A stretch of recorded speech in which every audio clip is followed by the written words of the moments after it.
Hello everyone, welcome to Beyond One Way. Did you know you can turn a couple of white peaches into this refreshing and creamy sorbet with only 2 ingredients? And sugar is not one of them? Start with 2 medium ripe white peaches. Peel and dice them into chunks. I chose white peaches here because they're sweeter than the yellow peaches.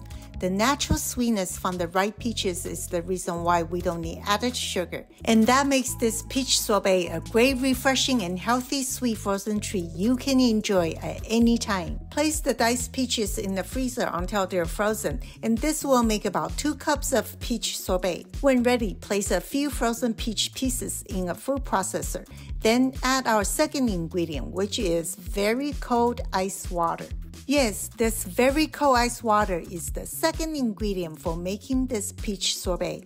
Make sure you save another tablespoon of ice water to use later. Add the remaining frozen peaches and another tablespoon of ice cold water. I can't explain it, but when the cold water is placed in this order, I can grind the peach chunks easier and get that creaminess I want in the sorbet. Chop the frozen peaches a couple times to break up and loosen the peach chunks.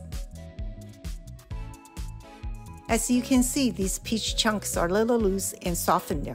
Then I switched to the grind function. If you have a small food processor like mine, which is about 3-cup capacity, it is important to stop once in a while to redistribute the peach chunks evenly to ensure the peaches grind smoothly.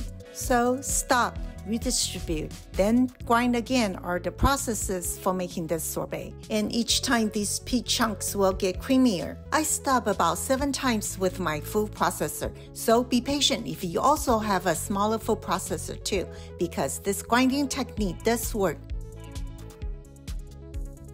Just know this intermittent grinding process will take about 10 minutes. And at the end, you will have this creamy and refreshing peach sorbet. You can definitely feel good about eating this sorbet because you're just eating peach fruit, nothing else. How cool is that? I hope you will give this technique a try. Experiment with different frozen fruits as well and share what you like best. Happy eating and see you next time.